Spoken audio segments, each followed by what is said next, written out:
pamięć Łukasza Litewki, posła Lewicy, ale przede wszystkim społecznika i człowieka o ogromnej wrażliwości na los innych. Był zawsze tam, gdzie ktoś potrzebował wsparcia. Zaangażowany, autentyczny, oddany walce o prawa najsłabszych i niesieniu pomocy tym, którzy często byli pozostawieni sami sobie. Niech ta chwila ciszy będzie wyrazem naszego szacunku i wdzięczności za dobro, które po sobie pozostawił.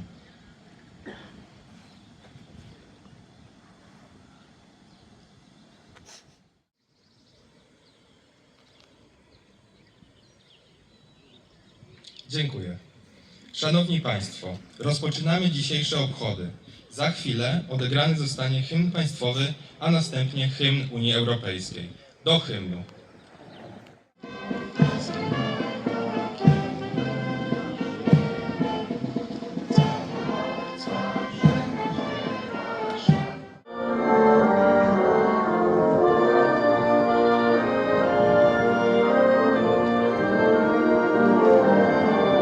Krzysztofa Kukuckiego, prezydenta miasta Włocławek.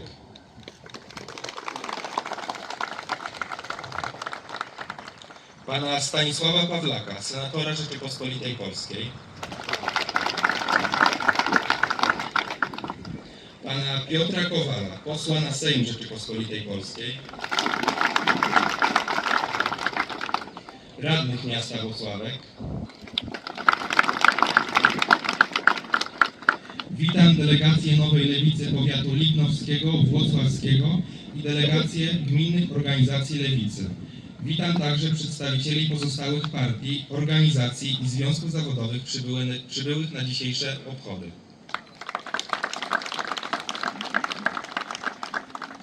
Witam także orkiestrę pod przewodnictwem kapelmistrzyni pani Anny Kaźmierczak, która uświetni dzisiejsze uroczystości.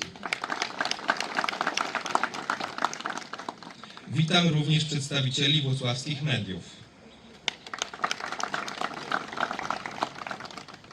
I na koniec, najważniejsze powitanie kieruję do wszystkich przybyłych mieszkanek i mieszkańców Włocławka i okolic, którzy postanowili wziąć udział w dzisiejszych uroczystościach.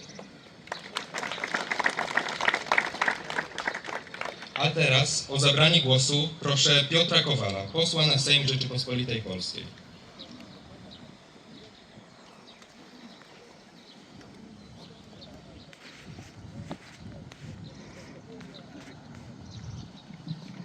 Szanowni mieszkańcy Włocławka, regionu włocławskiego, przedstawicieli partii politycznych, szeroko rozumianego ruchu lewicowego, progresywnego, koleżanki i koledzy.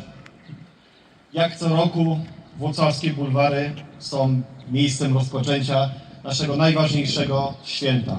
Święta, które jest szczególnie ważne dla wszystkich ludzi lewicy.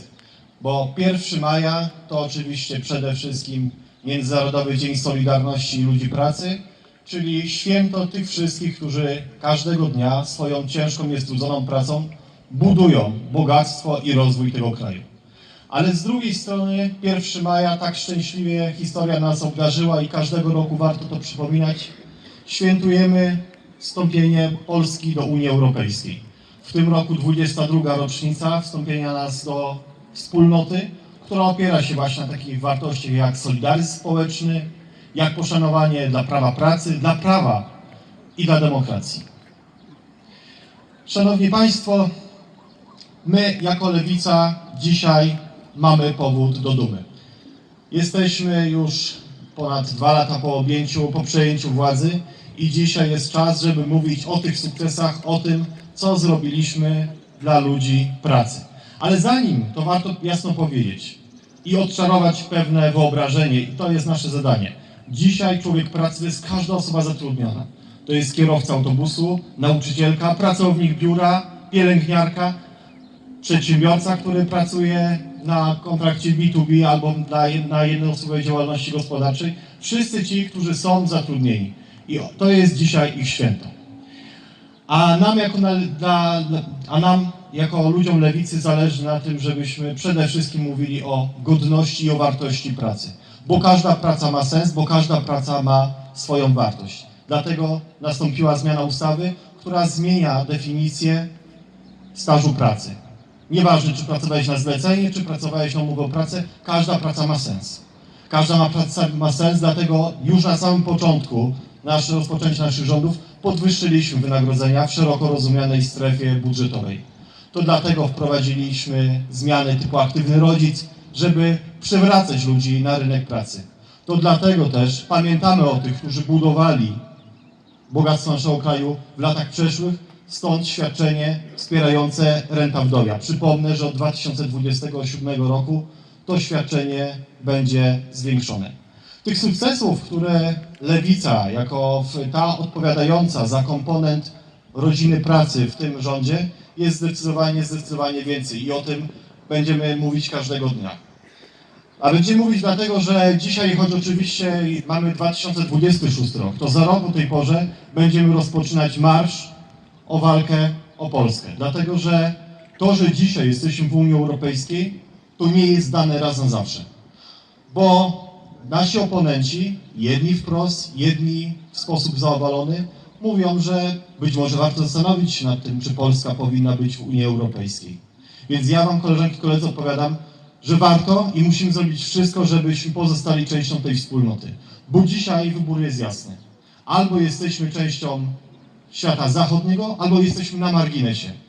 Albo jesteśmy po stronie prawa i demokracji, albo będziemy po stronie tych, którzy dzisiaj to prawo międzynarodowe łamią i gwałcą wszelkie reguły. Dlatego, koleżanki i koledzy, dzisiaj świętujemy, dzisiaj dumnie wznosimy flagi Polski, Unii Europejskiej, flagi Lewicy, maszerując ulicami Włocławka. Ale za rok będziemy maszerować do walki o Polskę. I dzisiaj już musimy o tym pamiętać, że czeka nas niełatwe zadanie. Ale tak powiedziałem, się cieszymy, w związku z tym niech się święci 1 maja.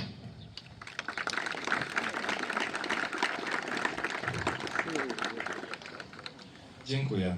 Teraz o zabranie głosu proszę Stanisława Pawlaka, senatora Rzeczypospolitej Polskiej.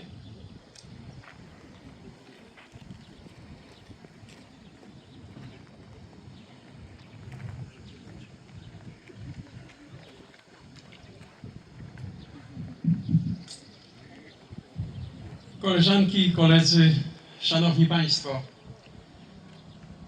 Witam serdecznie wszystkich uczestników dzisiejszego święta.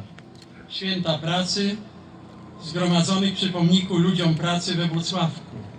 Obchodzimy od 1890 roku dzień 1 maja, ale w Polsce jako święto pracy świętem państwowym od 1950 roku. Spotykamy się właśnie tutaj każdego roku we Włocławku, by świętować ten dzień wraz z ludźmi pracy i przemaszerować wspólnie w pochodzie pierwszomajowym. Dajemy tym samym wyraz dbałości o godność pracy, która zapewnia byt rodzinie i szacunek dla pracownika.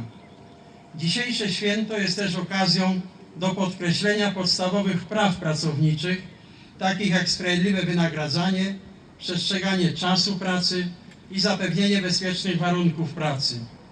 Jesteśmy w okresie sprawowania władzy przez rząd koalicji 15 października 2023 roku, w której to koalicji znaczący udział ma nasza partia, Nowa Lewica. To dzięki naszemu wicepremierowi i lewicowym ministrom oraz parlamentarzystom wprowadzono wiele pozytywnych zmian w funkcjonowaniu państwa dla poprawy życia obywateli. Przypomnę kilka aktów prawnych w tym zakresie.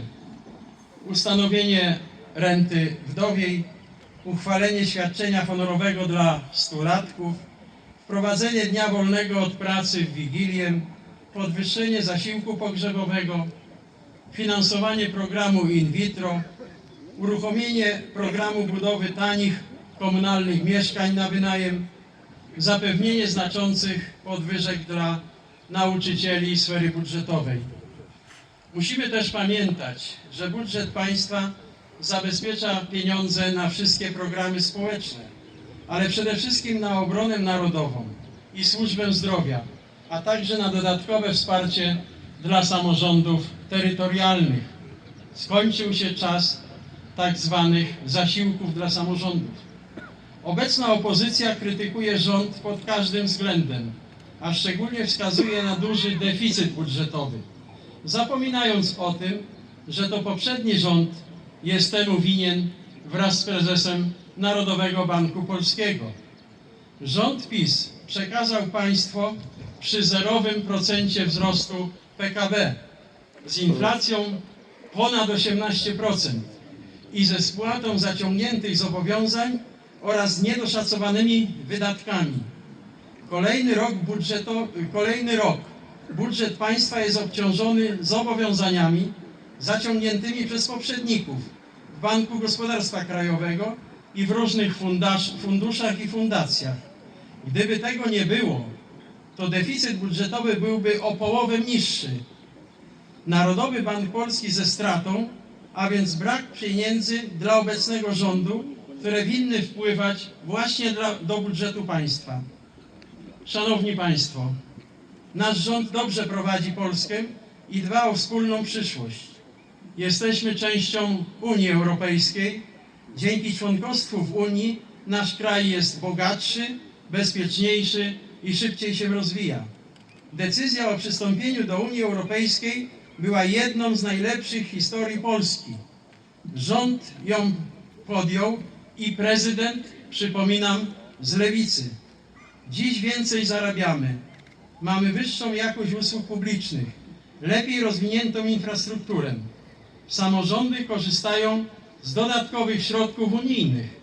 Dlatego kto dba o Polskę i jest patriotą, powinien dążyć do wspólnej unijnej polityki.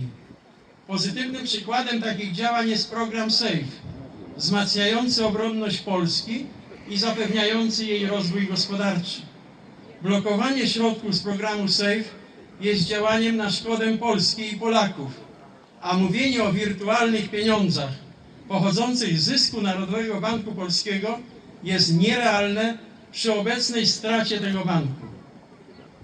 Szanowni Państwo, dzisiejsze święto jest okazją do przekazywania podziękowań wszystkim pracownikom za ich codzienne zaangażowanie, za pracę na rzecz innych, za dbałość o rozwój naszego kraju. Dziękując, życzę bezpiecznych warunków pracy, satysfakcji z jej wykonywania, godnej płacy i wszelkiej pomyślności. Niech się święci 1 maja. Dziękuję za uwagę.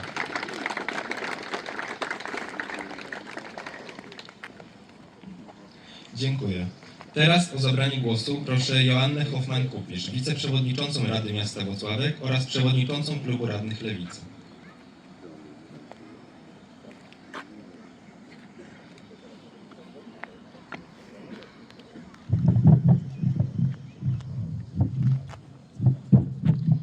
Szanowni Państwo, koleżanki i koledzy z Lewicy, drogie mieszkanki i mieszkańcy Włocławka.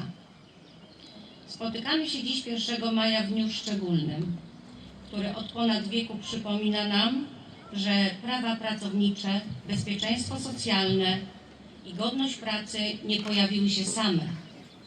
Zostały wywalczone przez pokolenia ludzi, którzy mieli odwagę upomnieć się o sprawiedliwość. Dzień 1 maja przypomina nam również, że godność pracy i prawa pracownicze są fundamentem sprawiedliwego społeczeństwa. To święto tych, którzy swoją codzienną pracą budują nasze miasto, nasz region i nasz kraj.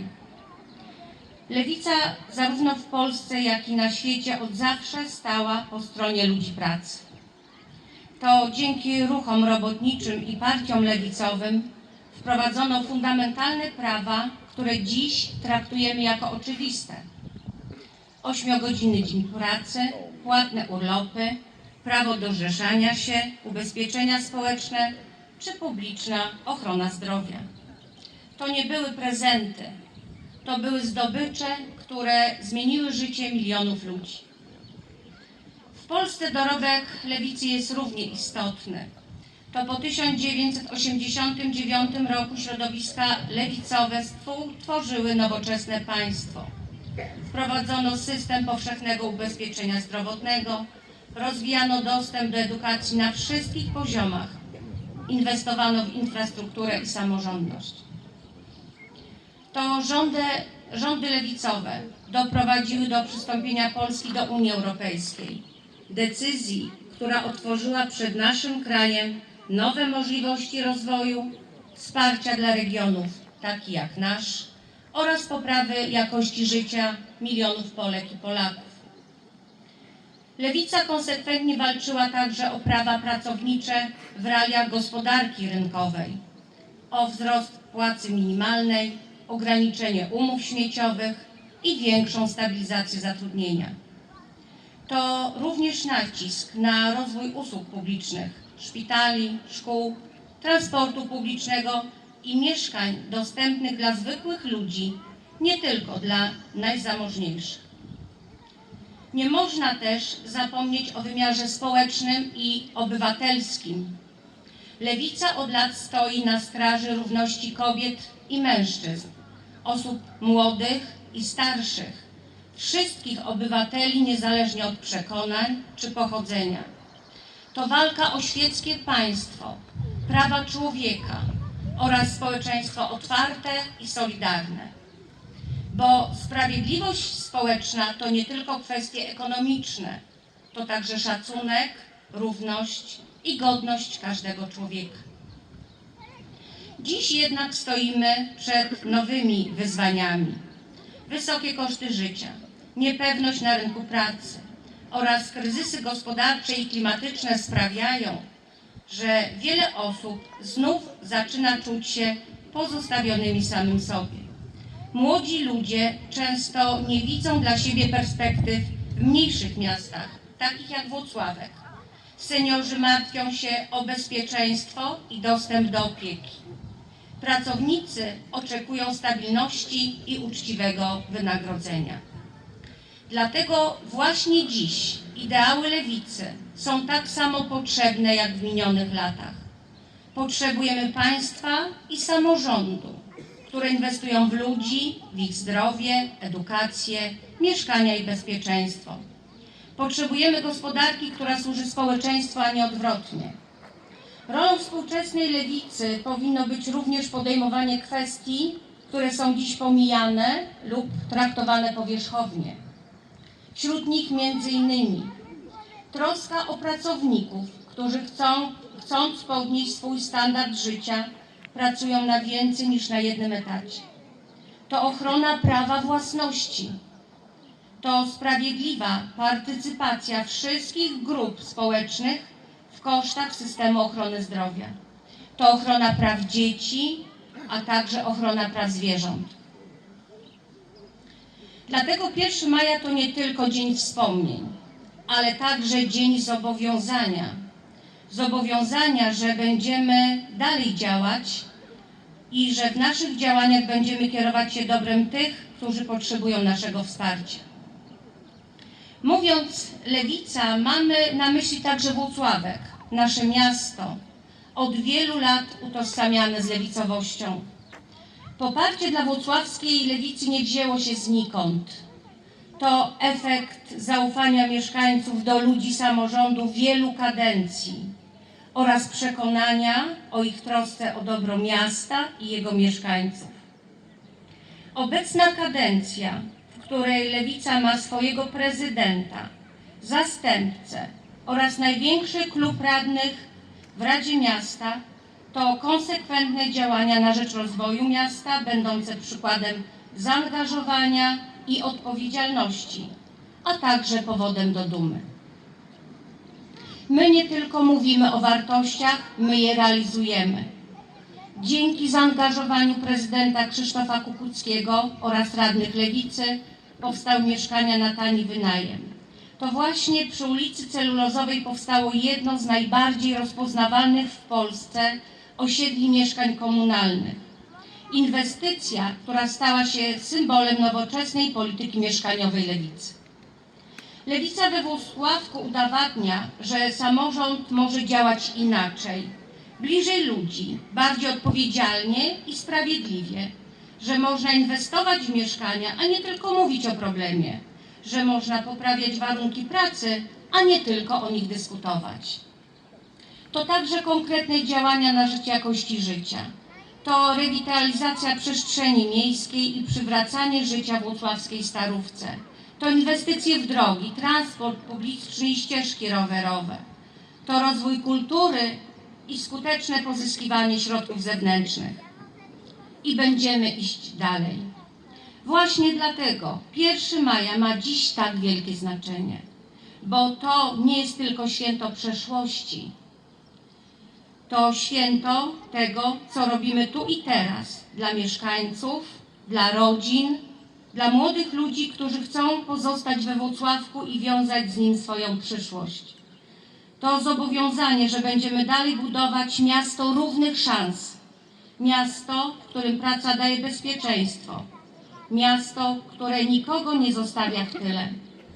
I chociaż reformy mające podnieść standardy życia Polek, Polaków są przeprowadzone przez miasto i państwo, to wielu z Was może mieć wrażenie, że tempo tych zmian jest zbyt wolne. Jednak w kontekście tego, co dzieje się za naszą wschodnią granicą, w kontekście tego, co dzieje się na Bliskim Wschodzie, Afryce, w Ameryce Środkowej, to każdy z nas może powiedzieć: ja to mam szczęście, że w tym momencie żyć mi przyszło w kraju nad Wisłą. Ja to mam szczęście. Niech się święci 1 maja.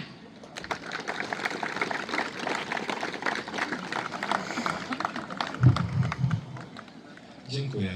Teraz głos zabierze Mateusz Orzechowski, wiceprzewodniczący Młodej Lewicy oraz członek Zarządu Krajowego Nowej Lewicy.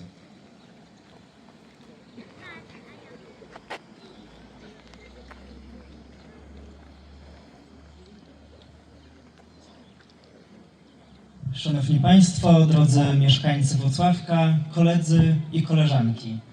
Mam przyjemność współprzewodniczyć Młodej Lewicy, organizacji, która bazuje na marzeniu. Marzeniu o tym, że młode osoby będą godnie wynagradzane. I właśnie na łamach tego marzenia 3 lata temu napisaliśmy projekt ustawy o zakazie darmowych staży. Wtedy jeszcze rządził PiS i PiS nie nadał nawet temu projektowi numeru druku. Idąc dalej, nie pozostając tylko na tym braku sukcesu ze strony przez PiS, działaliśmy dalej. Działaliśmy w trakcie kampanii europarlamentarnej, kiedy sami widzieliście, że zakaz darmowych staży był jednym z głównych postulatów Lewicy do tych wyborów. Szliśmy z tym postulatem również do samorządów, po to, aby w samorządowych instytucjach takich darmowych staży nie było. I tutaj gorące podziękowania dla Krzysztofa Poguckiego, który również wtedy, kiedy mówiliśmy o tym projekcie, poparł nasz projekt i również powiedział o tym, że prawa młodych pracowników we Włocławku będą respektowane.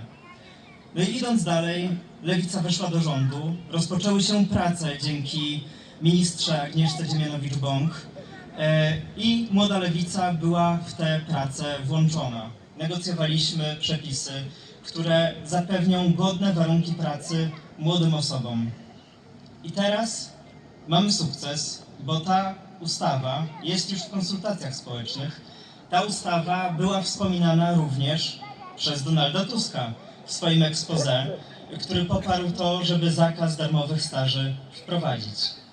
I to jest historia o tym, że także organizacje obok Lewicy, bo Lewica ma czym się pochwalić, ma jak pochwalić się swoją sprawczością, natomiast młodzieżówka, która działa obok Lewicy na co dzień, w kampaniach, czy w samorządach również, bo mamy swoich radnych, również walczy o ważne dla siebie rzeczy i rzeczy ważne szczególnie dla młodych osób, dla młodych pracowników.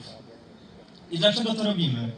Po to, żeby młoda osoba, wybierając swoją ścieżkę kariery, wybierając to, jak będzie się rozwijać, nie musiała decydować pomiędzy tym, czy będzie miała co wpisać do CV, jeśli chodzi o staż, czy aby utrzymać się w innym mieście, czy żeby dojeżdżać do tego innego miasta, jeśli tam akurat jest dostępny staż, czy żeby mieć jak zapłacić za jedzenie, za dojazd, za wynajem mieszkania czy pokoju na okres stażu, po to, żeby młoda osoba mogła swobodnie decydować o tym, jak będzie wyglądała jej ścieżka kariery. Żeby nie musiała pracować ponad swoje siły, czy wykonywać obowiązków, które inni wykonują za godną pensję, za darmo. I my właśnie jako młode osoby chcemy powiedzieć jasno, nam się chce pracować, bo często słyszymy takie głosy o tym, że to pokolenie to już nie chce pracować, że to pokolenie jest inne. Tak nie jest, zapewniam o tym. Młode osoby są naprawdę chętne do pracy, są chętne do rozwoju, ale młode osoby to, czego chcą, to chcą godnej pracy, godnego wynagrodzenia za tę pracę. A Lewica jest tego gwarantem, nie tylko poprzez zakaz darmowych staży. To jest także to, o czym powiedział poseł Piotr Kowal, czyli wliczanie stażu pracy z umów zlecenia. Masa z nas pracuje na umowach zlecenia, masa z nas pracuje na elastycznych tak zwanych umowach. Jest na nie spychana niestety siłą, często przez pracodawcę. Ale po to, żebyśmy nie byli na nie spychani siłą, wkracza również ministerstwo i reforma Państwowej Inspekcji Pracy. Po to, żeby inspektor mógł przemieniać umowę zlecenie czy umowę o dzieło w umowę o pracę, jeśli de facto człowiek pracuje na etacie. No i to jest historia o lewicy, to jest historia o młodej lewicy, to jest historia o sprawczości. To jest historia o tym, że pracownicy, czy to ci starsi, czy ci młodsi, szukając swojego sojusznika na obecnej scenie politycznej, widzą lewicę i widzą to, że lewica walczy o ich dobro, że lewica walczy o ich godność i lewica zawsze będzie z ludźmi pracy. Niech się święci 1 maja. Dziękuję Państwu bardzo, że tutaj jesteście.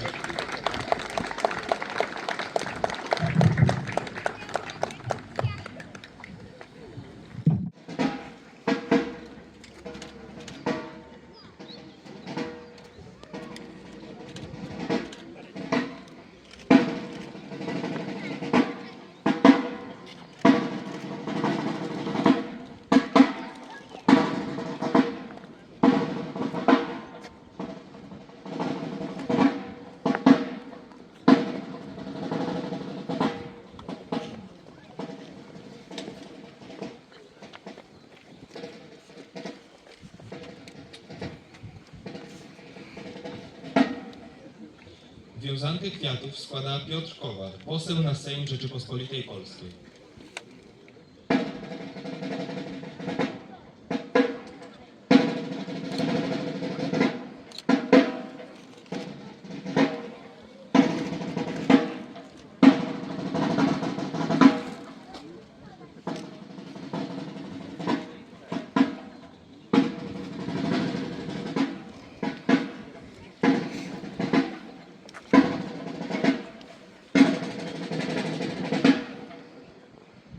Wiązankę kwiatów składa Klub Radnych Lewicy we Włocławku.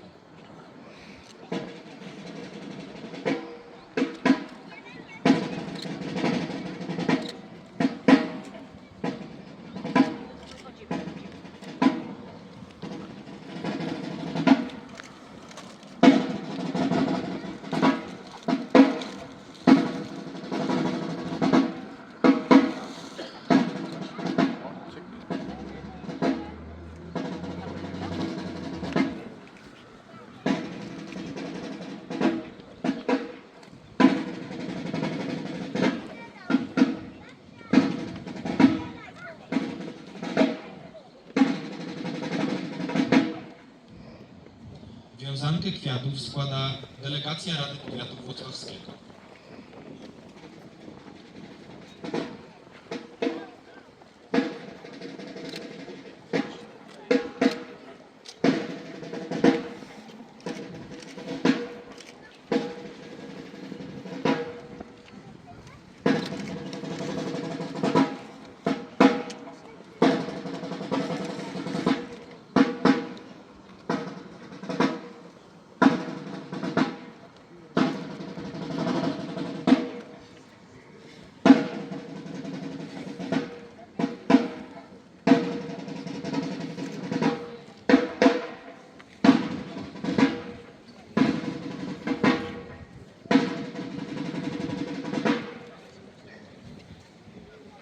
Wiązankę kwiatów składa delegacja Nowej Lewicy Powiatu Lipnowskiego.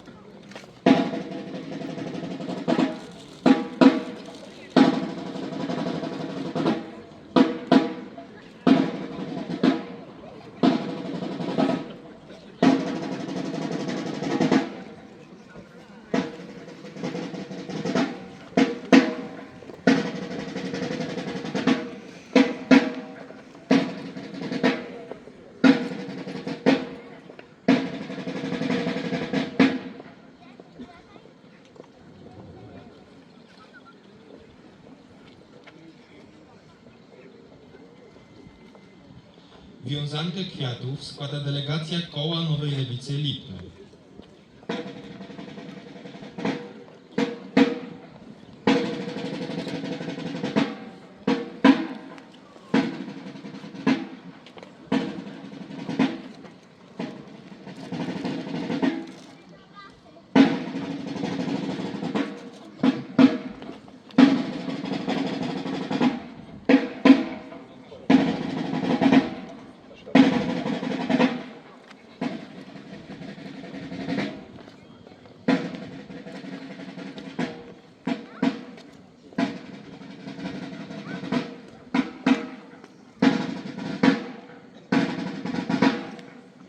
Wiązankę kwiatów składa delegacja Koła Nowej Lewicy Stare Miasto Zawiśle.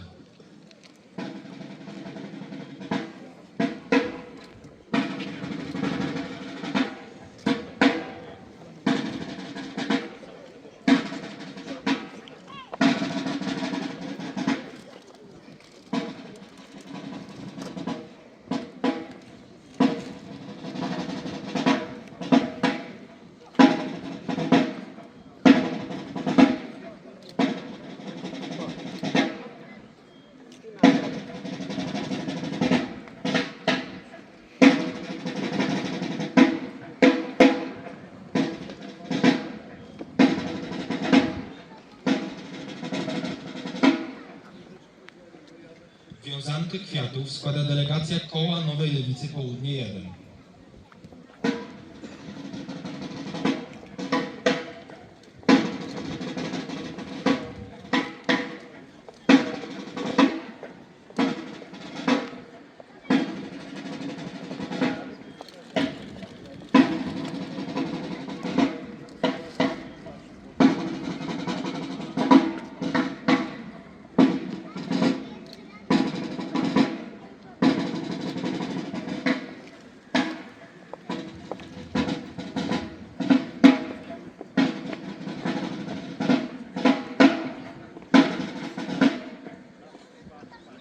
Wiązankę kwiatów składa delegacja Koła Nowej Lewicy Wielgie.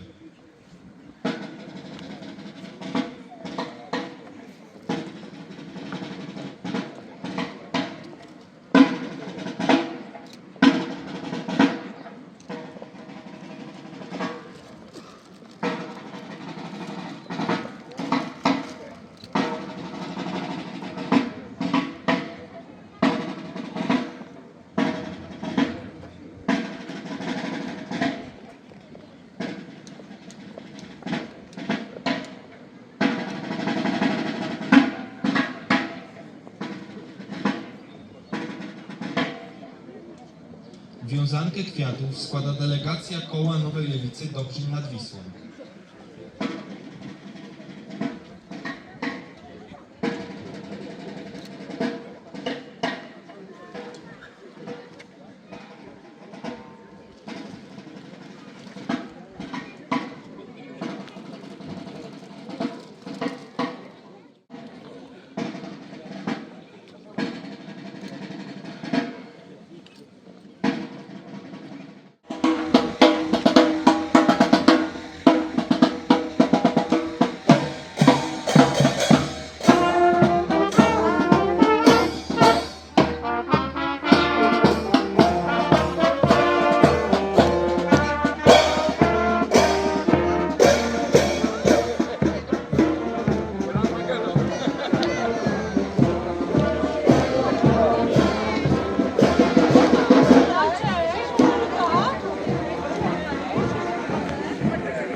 Drodzy Państwo, mieszkanki i mieszkańcy Włocławka. Pierwszy dzień maja to Międzynarodowy Dzień Solidarności Ludzi Pracy. Podwaliny tego święta jako fundament zawsze pozostanie niezmienny. To szacunek dla wysiłku, doświadczenia, zaangażowania we współtworzeniu naszej ojczyzny, ale także małych ojczyzn. Przy pomniku Ludzi Pracy spotkaliśmy się dzisiaj, by podziękować wszystkim, którzy budują nasz piękny Włocławek, jego lokalną tożsamość i dobrą przyszłość. Tu, pod pomnikiem żołnierza polskiego, kontynuujemy nasze spotkanie. I na kolejnych 3 stronach tak naprawdę mam napisane przemówienie, w którym chwalę się dokonaniami samorządu naszego miasta. Jest tam mowa o inwestycjach, o rozwoju, o zmianie naszego miasta na lepsze. Ale uważam, że nie ma lepszej możliwości niż dzisiejszy dzień. Nie ma lepszej możliwości niż Międzynarodowy Dzień Solidarności Ludziom Pracy, żeby ponad 17 milionom Polek i Polaków, którzy żyją z codziennej pracy na etacie, powiedzieć ludzkie słowo dziękuję. Dziękuję, bo to dzięki Wam te wszystkie inwestycje mogą się w naszym mieście zadziać. To dzięki zespołowi ludzi pozyskaliśmy rekordowe środki na rozwój naszego miasta. Nikt nigdy wcześniej na rozwój Włocławka nie pozyskał takiej furmanki pieniędzy, jaką właśnie ten zespół ludzi, z którym mam przyjemność i wielki, ogromny zaszczyt współpracować, pozyskał na rozwój Włocławka. To dzięki właśnie ludziom, którzy codziennie przychodzą do pracy, codziennie oddają to, co mają najlepsze, swoją energię, swoje zaangażowanie, swoją wiedzę, kompetencje, to dzięki nim przygotowaliśmy te inwestycje, które dzisiaj tak z dumą realizujemy. Ale przygotowanie inwestycji, wybór wykonawcy to jest dopiero połowa zadania. Druga połowa zaczyna się, kiedy pracownicy wchodzą na plac budowy. Ci ludzie ciężko pracują od rana do wieczora i rzadko słyszą to słowo, które dzisiaj powinno być kierowane do nich na każdym kroku. Dziękujemy za to, że przychodzicie do pracy. Dziękujemy za to, że cegła po cegle budujecie nowy, lepszy Włocławek. Dziękujemy za to, że po prostu jesteście. Po tym, jak budujemy, jak zmieniamy nasze miasto, przychodzi czas odbiorów, przychodzi czas też nowego zagospodarowania tych miejsc, tych nowych miejsc. I tam też korzystamy z ogromnego zaangażowania osób, które wierzą w lepszy Włocławek, osób, które wiedzą, że nasze miasto jest na dobrym kursie, że nasze miasto idzie po złoto, idzie po to, żeby wygrać tą rywalizację, w której się znajdujemy. I to jest zasługa i dzisiejszych mieszkańców Włocławka, ale to jest tak naprawdę zasługa mieszkańców, którzy byli w tej sztafecie przed nami. To gród starośredniowieczny. Nie tak dawno, bo na początku 2024 roku znaleźliśmy w nurcie Wisły prawdziwy miecz wikinga. Co to oznacza? Że już wtedy, już w X wieku na tym terenie była osada, do której warto było przyjechać, do której warto było przypłynąć, bo tutaj coś ważnego się działo. W XVI wieku, jeśli dobrze pamiętam, 1520 rok, to jest powołanie Komory Celnej, Królewskiej Komory Celnej, która przez XVI wiek tak naprawdę nadała rytm rozwoju naszego miasta. Bo to tutaj cała autostrada, po której pływały towary i z północy na południe, i z południa na północ, czyli Wisła, to tutaj trzeba było się zatrzymać i oddać królowi to, co się mu należało. Ale dzięki temu też nasze miasto się rozwijało. XIX-XX wiek, Ameryka, do której się przypływało, gdzie realizowało się swoje marzenia, to był właśnie Włocławek. To jest nasze dziedzictwo. My to dziedzictwo pielęgnujemy, chociażby pamiętając o fajansie włocławskim i jego ponad 150-letniej tradycji. I w końcu nasza zmiana w tej sztafecie. To my budujemy nasze miasto, naszą gospodarkę, jego rozwój, jego przyszłość. I to od nas zależy, czy młodzi mieszkańcy Włocławka będą chcieli tutaj zostawać. Ale powiem więcej, od nas też zależy, czy młodzi mieszkańcy będą nowymi mieszkańcami naszego miasta. I bardzo mocno wierzę w to, że tych nowych pracowników, te nowe osoby wykształcimy na naszej silnej uczelni włocławskiej, Akademii Włocławskiej, która ma perspektywę być politechniką, a my mamy ambicje, żeby była uniwersytetem włocławskim, bo to jest nasza siła, bo to jest nasza przyszłość. Więc koleżanki i koledzy, dzisiaj 1 maja, w Międzynarodowy Dzień Solidarności Ludziom Pracy, po prostu ludziom pracy należy się słowo dziękuję. Dziękuję.